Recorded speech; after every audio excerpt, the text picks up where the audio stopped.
ठीक है, तो फ्रेंड्स अभी हम लोग बात कर चुके थे इससे पुराने वाले वीडियो में व्हाट इज इलेक्ट्रिक करंट, और उसमें हम लोग पढ़ चुके थे पहला पार्ट। अब हम लोग बात करेंगे पार्ट 2 में। हम लोग देखेंगे कि अगर हमें इंटरनल रेजिस्टेंस निकालना है तो हम कैसे निकालेंगे।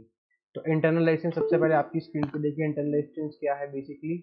अगर हमें सेल का निकालना है, तो अगर हमें इंटरनल रेजिस्टेंस सेल का अगर निकालना है तो हम लोग सबसे पहले फॉर्मूला है हमारे पास। देखिए, अगर मैं इस सर्किट में पूरा घूमता हूँ, ये वाला जो सर्किट है, अगर मैं इस सर्किट में पूरा की पूरा घूम जाता हूँ तो मेरे को क्या मिलता है कि पूरा जो वोल्टेज है वो ये वाला वोल्टेज है जो यहाँ पे चेंज होगा।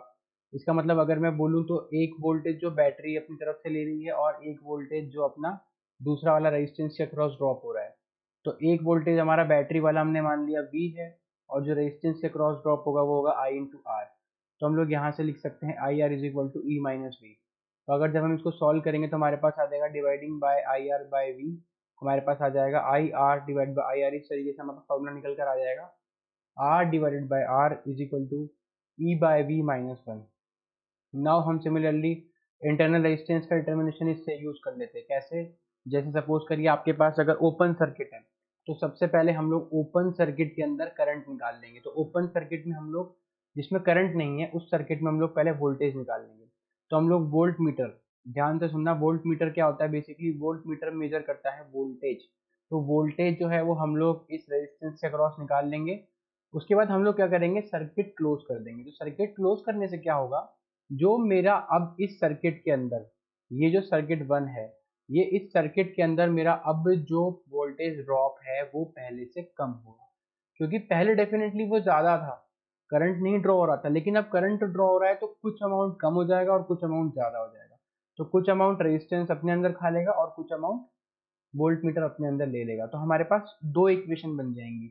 उन दोनों इक्वेशनों को हम लोग यहाँ वैल्यू पुट कर लेंगे। आपके पास ये है, एक है हमारे पास ई, हमको ई मिल जाएगा, ई यहाँ से मिल जाएगा ओपन सर्किट से, और उसके बाद वी हमें मिल जाएगा क्लोज सर्किट से। तो ये हमारा क्लोज सर्किट से हो गया, और ये वाला हमारा ओपन सर्किट से हो गया।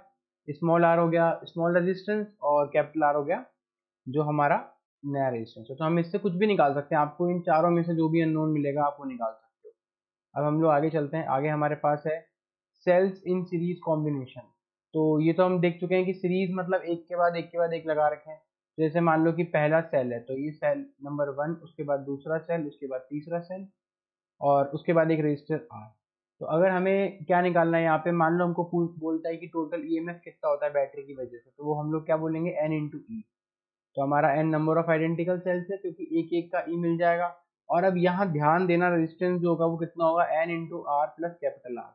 तो हम लोग total internal resistance of battery लिखेंगे एन इंटू स्मॉल आर। तो इस तरीके से हमारा इक्वेशन बन जाएगी, current is equal to N E upon N small R into R. तो यहाँ पे क्या होता है, अगर आर बहुत ही छोटा होता है तो हम लोग I is equal to E by R लिख सकते हैं, और अगर आर एन आर बहुत छोटा है आर से, तो I is equal to N E by are.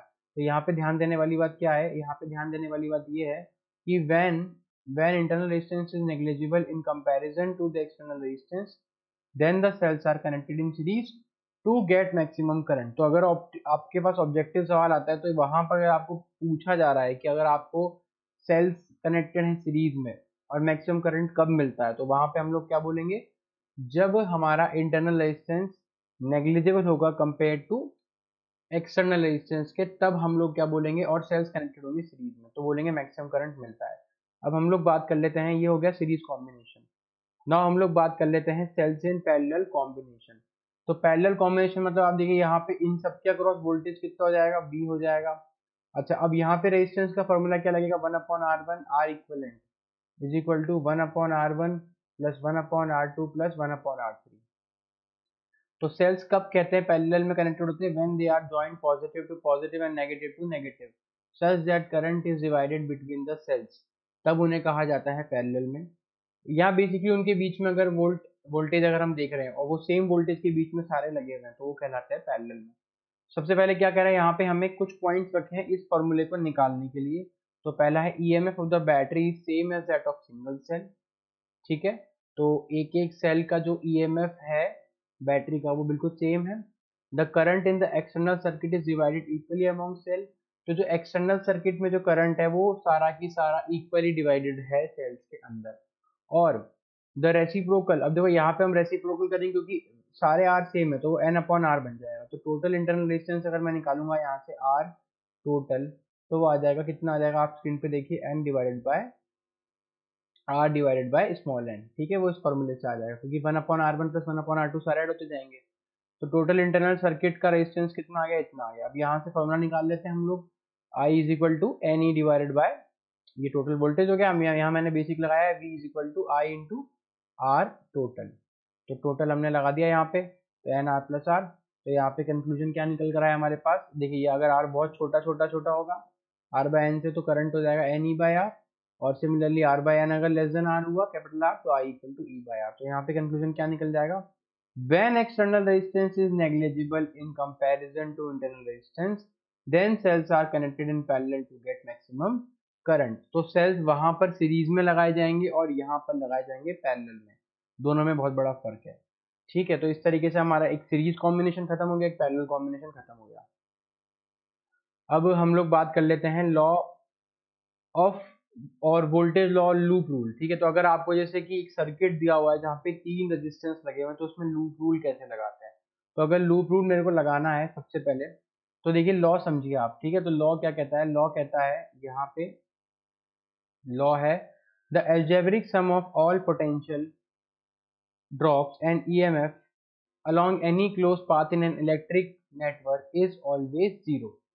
यानी कि अगर मैं बोलूं कि अगर मैं एक क्लोज पाथ में घूमता हूं, algebraic sum of all potential drops या EMF along any close path in an electric network is always zero. मतलब अगर मैं आपको ऐसा समझाऊं कि अगर अपन एक पॉइंट से शुरू करते हैं, अब जैसे मान लो मैं ए पॉइंट से चालू करता हूं, अगर मैं ए पॉइंट से चालू करूंगा, फिर मैं पहुंचूंगा बी पॉइंट पे, फिर मैं पहुंचूंगा सी पॉइंट पे, फिर मैं पहुंचूंगा डी पे, और फिर वापस पहुंचूंगा ए पर।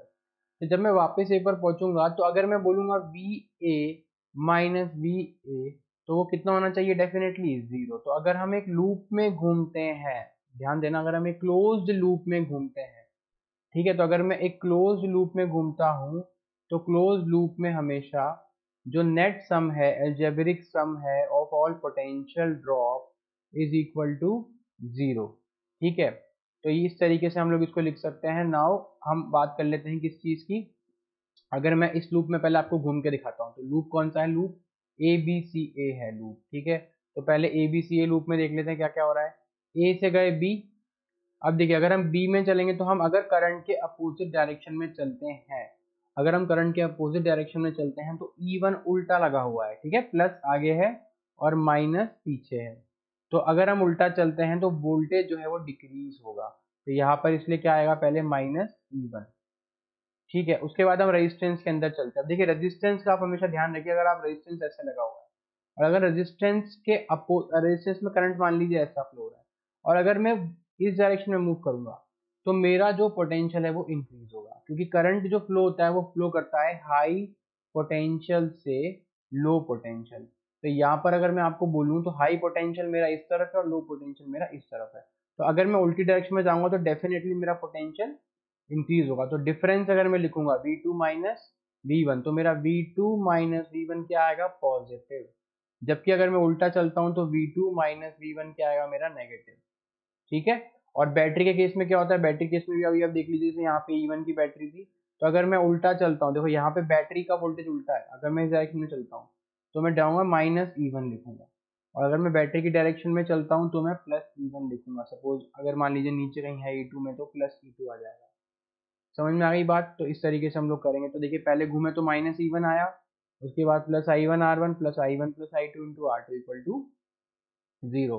ऐसे लूप ACDA में घूम लेते हैं हम लोग। I1 प्लस I2 क्यों आया, देखो मैंने दो करंट आते हुए माने यहाँ पे, तो देखिए इस लूप में घूम रहे थे ना अपन ABCA में, तो देखो ये एक करंट आया I1 प्लस R1, ये हो गया, और उसके बाद ये इस वाली ब्रांच में, ये वाले में, तो अगर मैं इसमें डायरेक्शन यूं चल रहा हूँ, तो जब मैं यूं जाऊंगा तो मैं करंट के अपोजिट जा रहा हूँ वापस, तो प्लस करूंगा, और साथ में दोनों करंट यहाँ पे ऐड हो जाएंगे, I1 प्लस I2, तो क्या आएगा, I1 plus I2 into R2। Now मैं ACD में चलता हूँ। ACD चाहे तो आप कोशिश करिए बिना देखे, खुद ट्राई कीजिए। अगर ACD में अपन चलते हैं तो क्या आएगा, I1 plus I2 into R2। देखो सबसे पहले यूं चलेंगे अपन, यूं गए तो करंट, ठीक है, की डायरेक्शन में चल रहे हैं, अगर करंट की डायरेक्शन में चलेंगे तो पोटेंशियल ड्रॉप कैसा होगा, नेगेटिव। तो यहाँ पे ये वाला यूज होगा तो माइनस। ठीक है, उसके बाद हम लोग इधर आए, इधर करंट की डायरेक्शन में चल रहे तो -I2R3 और बाद में +E2। तो अगर हम वापस से पहुंच गए ए पे तो हमारा नेट पोटेंशियल ड्रॉप कितना हो जाएगा, 0। ठीक है, अब देखिए साइन कन्वेंशन मैंने आपको समझा दिया है। The EMF is taken negative when we travel from positive to negative terminal of the cell. तो अगर हम पॉजिटिव से नेगेटिव टर्मिनल जा रहे हैं, ये वाला आप देखिए, तो हम क्या बोलेंगे, EMF negative. The EMF is taken positive when we travel from negative to positive terminal of the cell through the electrolyte. The potential falls along the direction of current in a current path. ठीक है, potential गिरता है अगर हम direction of current में travel करते हैं। जैसे यहाँ पे हम उल्टी डायरेक्शन में जा रहे हैं तो पोटेंशियल बढ़ेगा, ये मैंने आपको यहाँ समझा दिया। And it rises along the direction of position to the current path. The potential fall is taken negative and potential rise is taken. तो ये बहुत इंपॉर्टेंट है, अपनी कॉपी में नोट बना सकते हैं इसके ऊपर। तो path can be travel in clockwise और एंटी, आप कैसे भी अपने हिसाब से घूम सकते हो, उसमें कोई बड़ी बात नहीं है। इस तरीके से हमको हमेशा करना है। ठीक है, अब हम लोग आगे चलते हैं, व्हीटस्टोन ब्रिज की बात कर लेते हैं। तो व्हीटस्टोन ब्रिज क्या कहता है, देखो व्हीटस्टोन ब्रिज अपने एनसीईआरटी में है। व्हीटस्टोन ब्रिज कहता है, अगर मान लीजिए मैं करंट की डायरेक्शन में, अब देखिए ये अगर मैं यहाँ, मैंने ऐसा कुछ सेटअप होता है व्हीटस्टोन ब्रिज का कि ये एक पी रजिस्टर है, एक क्यू रजिस्टर है, एक आर है और एक एस है। अब अगर मैं आपको ये बोलूं कि सपोज कीजिए कि एक बैटरी हमने लगाई है, उससे आई करंट जाता, तो मैं ये जानता हूँ कि करंट यहाँ पे आके डिवाइड होता है दो पार्ट्स में। दो पार्ट कौन से, एक तो हो गया हमारा I1 और एक हमारा हो गया I माइनस I1, क्योंकि मैं I पूरा मान रहा हूँ। तो एक अगर डिवाइड होता है तो एक जाएगा मेरे पास कितना, I1, और दूसरा मेरे पास कितना आएगा, I माइनस I1। नाउ जो मेरा I माइनस I1 वाला पार्ट है वो क्या करेगा, देखो वो मैं मान लेता हूँ सपोज कि कुछ इस गैल्वेनोमीटर में सपोज गया होगा, ये अपन मान लेते हैं IG। उसके बाद जो बचा कुछ है वो कितना हो गया, देखो I1 माइनस IG इधर जाएगा। सिमिलरली यहाँ पे जो आएगा हमने सारे लिख लिए। ये बेसिक एल्गोरिदम है, आप इसको अपने आराम से लिख सकते हैं। अब मैं आपको बोलता हूँ कि अब अपन लूप लगाते हैं। अभी अभी हमने देखा था लूप कैसे लगाया जाना चाहिए, तो अभी हम लूप लगाते हैं। तो हम किरचॉफ लूप रूल लगाते हैं, जो अभी हमने सीखा कि अगर एक लूप में घूमते हैं, मेरे पास लूप 1 है तो पोटेंशियल हो जाएगा 0। ऐसे अगर मैं लूप 2 में घूमता हूँ तो पोटेंशियल हो जाएगा 0। तो लूप अगर मैं ए बी डी ए की बात कर लेता हूँ, सबसे पहले लूप ये वाला है ए बी डी एंड ए। तो देखिए सबसे पहले अपन चलते हैं ए से बी वाले में, करंट की डायरेक्शन में चल रहे हैं तो हमारा पोटेंशियल क्या होगा, डिक्रीज। तो मैं लिख देता हूँ, अगर इफ हम मूव करते हैं, if we move in direction of current, अगर हम डायरेक्शन ऑफ करंट में मूव करते हैं तो हमारा जो, अगर हम डायरेक्शन ऑफ करंट में मूव करते हैं तो हमारा क्या होता है, potential decrease, potential difference decreases. और अगर हम अपोजिट में चलते हैं तो इंक्रीज। तो यहाँ पे डिक्रीज होगा तो क्या होगा, -I1 मैं रेजिस्टेंस मान रहा हूँ P, तो I1 इंटू पी। उसके बाद हम लोग बात करते हैं -IG इंटू जी, कैपिटल जी क्यों, क्योंकि हम यहाँ पे भी करंट की डायरेक्शन मूव कर रहे हैं। फिर हमारे पास होता है I minus I1 into are, ये हमारा इस तरफ हो गया ए से लेके। अब देखिए हम लूप में उल्टा चल रहे हैं, डी से ए जा रहे हैं और करंट हमारा अपोजिट है। तो जब भी हम करंट के अपोजिट जाएंगे तो हमारा वोल्टेज इंक्रीज करेगा। ना हम लोग दूसरे लूप की बात करते हैं, loop B C D B की मैं बात करता हूँ। तो सबसे पहले मेरा बी सी डी में मैं चलूंगा तो सबसे पहले क्या हुआ, देखो कोई सी भी पॉइंट से पकड़ लो, ऐसा कुछ नहीं कि बी से ही चलना है, आप सी से चलो, डी से चलो। अब बी से अपन जा रहे हैं सबसे पहले सी, तो करंट की डायरेक्शन में जा रहे हैं तो पोटेंशियल क्या होगा, डिक्रीज। तो पोटेंशियल डिक्रीज होगा मतलब माइनस साइन आएगा। फिर I1 माइनस IG इंटू हम लोग क्या करेंगे, क्यू रेजिस्टेंस। उसके बाद हम लोग बात कर लेते हैं किसकी, दूसरी वाली ब्रांच में भी करंट के अपोजिट जा रहे हैं तो यहाँ पर इंक्रीज होगा। तो करंट इंक्रीज होगा तो करंट हम लिख लिया पहले, I minus I1 into G current है, इंटू रेजिस्टेंस कितना है S। फिर तीसरी में हम लोग करंट के अपोजिट आ रहे हैं तो यहाँ पे प्लस आ जाएगा। तो अब जब इनको दोनों इक्वेशंस को सॉल्व करेंगे, सॉल्व करके हमारे पास जो है IG कितना आ जाएगा, 0। तो ब्रिज इस समय कहलाता है सेड टू बी बैलेंस। ठीक है, तो अगर हमें ऐसा फाउंड होता है तो हम ब्रिज को क्या बोलेंगे, बैलेंस, मतलब बीच में बिल्कुल भी करंट नहीं गया। तो यही केस कहलाता है व्हीटस्टोन ब्रिज। तो हम इस इक्वेशन को जब सॉल्व करेंगे, आप लोग ट्राई कर लीजिएगा, सॉल्व करके यही आती है तो हमारे पास आ जाएगा, देखिए P बाय Q। मैंने वैसे इसको ऐसे याद कर लेता हूँ, जो ये वाला है, जब करंट डिवाइड होता है तो करंट ऐसे डिवाइड हो रहा है ना, करंट सबसे पहले अगर इधर से आता तो ऐसे डिवाइड होता, तो P और R में जाता। उसके बाद करंट जाता किसमें, Q, और किसमें जाता, S में। तो मैं डिवाइड का साइन लगा देता हूँ तो मेरा आंसर क्या आ जाता है, ये इक्वल हो जाता है। तो P by Q is equal to R divided by N. इतना ईजी है। तो बस इस तरीके का फॉर्मूला होता है। आपको चारों में से कोई एक दे देगा, एक अननोन रहेगा, आपको पता लगाना है। अगर रेशियो सेम आता है, जैसे मान लो अभी आगे क्वेश्चन देखेंगे तो हम कर सकते हैं। मान लो P 5 है और सपोज करिए R जो है वो आपका 10 है, और मान लो R Q आप R जो है वो 10 है। ऐसे इधर अपन R की बात कर लेते हैं। मान लो R आपका 10 है और ये कितना हो गया 10, और यहाँ पे हो गया 20। तो दोनों का रेशियो सेम आ रहा है 1:2, यहाँ पे 1:2। तो अगर मान लो मैं वीटस्टोन ब्रिज बनाऊँ तो कैसा बनेगा, एक तरफ P है 5 ओम मान लीजिए, और एक तरफ है हमारे पास R, और R हमने ले लिया यहाँ पे 10 ओम, और एक तरफ हमारे पास हो गया गैल्वेनोमीटर लगा लीजिए आप। यहाँ पे हमारे पास हो गया, क्या हो गया, R। तो R कितना हो गया अपने पास, देखो R हो गया अपने पास कितना, हमने लिया था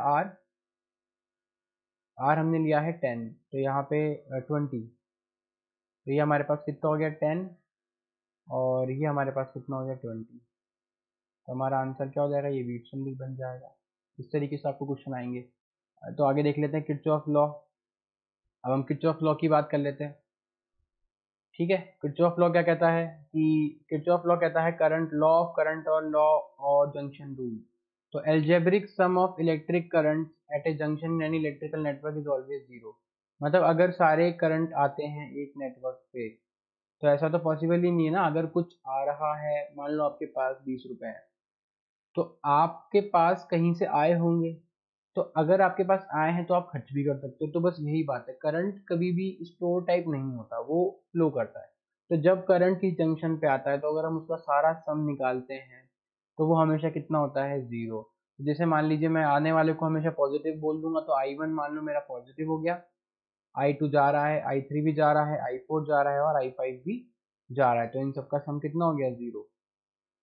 तो इनकमिंग करंट, आता हुआ करंट हमेशा लिया जाएगा पॉजिटिव, और जाता हुआ करंट हमेशा लिया जाएगा नेगेटिव। इस बात का ध्यान रखना है। The charges can not accumulate at junction, क्योंकि हमने पढ़ा था करंट क्या होता है, करंट होता है dQ/dt, चार्ज का फ्लो। अगर चार्ज ही ठहर गया, अगर चार्ज ही स्टेडी हो गया, तो करंट फ्लो नहीं करेगा। इसलिए ऐसी बैटरी में करंट फ्लो नहीं करता जो बैटरी ओपन होती है। ठीक है, अगर आप सर्किट से कनेक्ट ही नहीं करोगे तो करंट फ्लो नहीं करेगा। ठीक है, और leave the same time in according with consumption of charges, और जितना चार्ज आएगा उतना ही चार्ज जाएगा। तो बिल्कुल बेसिक सिंपल सा रूल है। उसके ऊपर बहुत सारे सवाल आते हैं, वो हम देख लेंगे आगे। अब हम लोग बात करते हैं मीटर ब्रिज की। अब देखिए मीटर ब्रिज मैं समझाता हूँ आपको, मीटर ब्रिज क्या है। मीटर ब्रिज बेसिकली एप्लीकेशन है, मैं अगर मीटर ब्रिज को बोलूँ तो एप्लीकेशन है किसका, व्हीटस्टोन ब्रिज का। ठीक है, लेकिन ये थोड़ा सा दिमाग वाला एप्लीकेशन है। अभी व्हीटस्टोन ब्रिज पढ़ा था हमने, अब वैसा ही है, लेकिन थोड़ा दिमाग लगेगा। क्यों, अब देखिए जैसे मान लो मेरे को किसी ने लैब में बोला कि मुझे कोई अननोन रेजिस्टेंस निकालना है। अब अगर मुझे अननोन रेजिस्टेंस निकालना है, जैसे मान लो एल्यूमिनियम का वायर हो गया, कुछ और वायर हो गया, अब मुझे अननोन अगर रेजिस्टेंस निकालना है तो मैं कैसे निकालूंगा। मुझे निकालने के लिए सबसे पहले क्या चाहिए, एक सेटअप। तो ये वो सेटअप है, एक बेंच होती है पोटेंशियोमीटर की। ये कुछ इस तरीके से, अगर मैं टॉप व्यू बनाऊं तो ऐसी एक बेंच होती है, इसमें वायर लगे रहता है। यहाँ से वायर लगना चालू होता है, ऐसे आप देखेंगे, ऐसे करके वायर जाते रहते हैं, और एक पॉइंट होता है बी। तो हम लोग क्या करते हैं, जॉकी की, ये इस पे पूरा रेजिस्टेंस होता है इस पूरी लेंथ पे। तो हम लोग जॉकी की मदद से, हम लोग जॉकी अलग अलग जगह इस पे स्लाइड करते हैं, या तो थोड़ा पीछे या थोड़ा आगे। जब हम जॉकी स्लाइड करते हैं तो हम इस गैल्वेनोमीटर में क्या होता है, सुई लेफ्ट और राइट जाती है। तो हमको इस सुई को क्या ध्यान रखना होता है, जब आप थोड़ा गलत डायरेक्शन में होंगे तो सुई लेफ्ट रहेगी, अगर आप थोड़ा राइट डायरेक्शन में होंगे सुई राइट। लेकिन हमें चाहिए कि सुई बिल्कुल कहाँ है, बीच में। क्यों, क्योंकि बीच में करंट का मार्क होता है जीरो। तो अगर हमारे पास बीच में करंट का मार्क आ गया जीरो, इसका मतलब हमारा वहां पर क्या बन गया, अगर मेरे पास गैल्वेनोमीटर में करंट आया जीरो, तो अभी हमने देखा था 2 स्लाइड पहले, तो वो क्या होता है, व्हीटस्टोन ब्रिज। तो मेरा क्या बन जाएगा यहाँ पे, व्हीटस्टोन ब्रिज मेरा बन जाएगा। तो अब मैं इसमें क्या बोलूंगा आपको, कि अगर मेरा व्हीटस्टोन ब्रिज बन गया तो मैं क्या इक्वेशन लिख सकता हूँ, कि this upon this resistance is equal to this upon this resistance. ठीक है, अब यहाँ पे क्या होता है कि जो हमारा वायर होता है ना, वो एकदम यूनिफॉर्म वायर होता है। तो हमारा रेजिस्टेंस जो है वो डायरेक्टली प्रोपोर्शनल आता है लेंथ के। तो मैं मान लेता हूँ जैसे आर सपोज करिए ए से जे है, तो आर ए से जे जो है वो लेंथ के प्रोपोर्शनल है। अगर प्रोपोर्शनल टू लेंथ है तो वो एल सेंटीमीटर है मान लीजिए। तो ऐसे आर जो है जे से बी, वो प्रोपोर्शनल हो जाएगा किसके, 100 माइनस एल के। तो अगर मैं रेशियो लूँ तो आर ए से J divided by R R A J से बी, कितना आ जाएगा मेरे पास, L अपॉन 100 माइनस L, ये मेरा बेसिक आ गया। और उधर से मेरे पास एक R है और एक X है, तो अगर मैं दोनों का रेशियो लेता हूँ तो क्या बन जाएगा, देखिए आप क्या बन जाएगा, X डिवाइडेड बाय R, ठीक है, is equal to 100 minus L divided by L। तो ये मेरा फॉर्मूला होता है। तो यहाँ पे अपन डायरेक्टली अपन को अगर L पता चल गया, जो कि आप एक्सपेरिमेंटली डिटरमाइन करेंगे लेफ्ट या राइट लेके, तो आप सीधे सीधे क्या निकाल सकते हैं, अननोन रेजिस्टेंस निकाल सकते हैं with the help of wire, ठीक है। तो इस तरीके से मीटर भी आप लैब में एक्सपेरिमेंट देखेंगे इसका। फिर उसके बाद हम लोग बात करते हैं किसकी, पोटेंशियोमीटर की।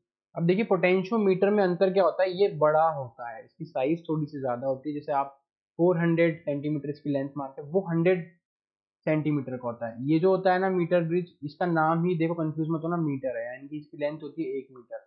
1 मीटर में कितने सेंटीमीटर, 100 सेंटीमीटर। तो अगर एक रेजिस्टेंस किसके बराबर है, सपोज एल के प्रोपोर्शनल, तो दूसरा पक्का किसके प्रोपोर्शनल होगा, 100 माइनस एल के, ठीक है। अब हम बात कर लेते हैं किसके, अब हम बात कर लेते हैं पोटेंशियोमीटर की। पोटेंशियोमीटर की मैं बात करूँ तो प्रिंसिपल क्या है पोटेंशियोमीटर का, प्रिंसिपल क्या है, देखिए प्रिंसिपल वही है जो हमने पहले पढ़ा था कि जब जॉकी में करंट जीरो होगा, ठीक है, जॉकी में जब करंट जीरो होगा तो हमें मिल जाएगा रेजिस्टेंस। तो यहाँ पे प्रिंसिपल क्या है, V is equal to I R, ठीक है, I is equal to rho L upon A, if the constant current flows through potentiometer wire in from cross section area then V is equal to L। तो V proportional आ जाएगा L के, तो V is by L is equal to constant, ठीक है। तो हम क्या कर सकते हैं, इससे हम लोग ये निकाल सकते हैं, जो भी हमारा हमें अगर मान लो वायर का पूछा गया है कि हमें ग्राफ बनाना है मान लीजिए अगर, तो हम लोग इसके थ्रू ग्राफ बना सकते हैं, ठीक है। अब हम लोग यहाँ पे अगली चीज करते हैं, अगली चीज वाली आप अगले वाले वीडियो में देखेंगे, वो मैं आपके लिए अलग से बना दूंगा। अब जो थोड़ा सा पार्ट बचा हुआ है वो बचा हुआ है इसका, comparison of EMF using, comparison of EMF using using potentiometer. तो यहाँ पर हम लोग क्या करेंगे, कंपैरिजन हमको निकालना है, ठीक है। तो हम कैसे करेंगे कंपैरिजन, अगर मान लो मुझे दो कंपैरिजन करने होते सपोज, ठीक है, अगर मेरे को दो कंपैरिजन करने हैं तो मैं कैसे करूंगा, सबसे पहले मेरे पास देखिए दो रेजिस्टेंस है मेरे पास यहाँ पे, तो मेरे पास अगर दो रेजिस्टेंस हैं तो मैं दो रेजिस्टेंस में क्या करूंगा, सबसे पहले मैं इसमें लगा दूंगा अपना व्हीटस्टोन ब्रिज वाला कंसेप्ट, यहाँ पे भी वो यूज होगा। देखिए अगर मैं पहले, यहाँ पे थोड़ा सा कॉम्प्लिकेटेड समझने में दिक्कत होगी, आप जब लैब में देखेंगे आपको समझ में आएगा। देखिए यहाँ करंट आता है, पहले यहाँ से समझिए, ये अपना बड़ा वाला सर्किट है जो आपके लैब में लगा रहेगा, तो ये सर्किट है बड़ा वाला, ठीक है, सर्किट वन या मेन बोल दीजिए आप, इससे करंट आता है, ठीक है। ये मेरा एमीटर हो गया, ये मेरा रियोस्टेट हो गया, ये अब करंट यहाँ से आगे करंट एक इस सेल में जाता, और या अगर मैं रेजिस्टेंस बॉक्स है यहाँ पे, अब पहले अगर मैं गैल्वेमीटर में जीरो बोलता हूँ, ठीक है, यहाँ पे की लगा दिया, तो अगर मैं पहले एक जगह की लगा दूंगा तो ओनली इसमें से रेजिस्टेंस फ्लो करेगा, ठीक है। अगर इसमें से रेजिस्टेंस फ्लो करेगा तो हम लोग रेशियो से यहाँ पे निकाल सकते हैं कि कितना आएगा। सिमिलरली हम लोग दूसरे के अंदर भी निकाल सकते हैं, अगर हम दूसरे वाले को कनेक्ट कर देंगे तो दूसरा वाला अपना दे देगा कि वो कब उसके अंदर वोल्टेज ड्रॉप हुआ। तो यहाँ पे देखिए E1 जो हमारा पहला वाला आया, वो आया E1 कितना हो गया, VA J1, जो पहली जगह की रीडिंग आई तो हो गया L रो L1 अपॉन, अभी हमने ऊपर देखा था। सिमिलरली E2 कितना आया, VA J2, तो रो L2 अपॉन A2, तो E1 upon E2 is equal to कितना आ जाएगा, L1 अपॉन L2। तो यहाँ से हमारे को देखो बिल्कुल सिंपल टर्म में हमारा बैलेंस पॉइंट निकल कर आ गया। Balance point will not be obtain on the potentiometer wire if the fall of potential on the potential less than the EMF of the cell to be measured. अगर देखिए यहाँ पे ईएमएफ ज्यादा होगा तो वायर के अंदर कभी भी नहीं आएगा, लेकिन यहाँ पे देखिए सिंपल लेंथ के टर्म में मैंने दोनों का ईएमएफ कंपेयर कर लिया। पहले मैंने यहाँ से करंट डाला तो यहाँ पे इसका ड्रॉप आ गया, फिर मैंने यहाँ से करंट डाला तो इसका ड्रॉप आ गया। The working of potentiometer is based on null deflection method, तो ये मेथड नल डिफ्लेक्शन मेथड कहलाता है। So the resistance of wire become infinite, thus potentiometer can be regarded as an ideal voltmeter.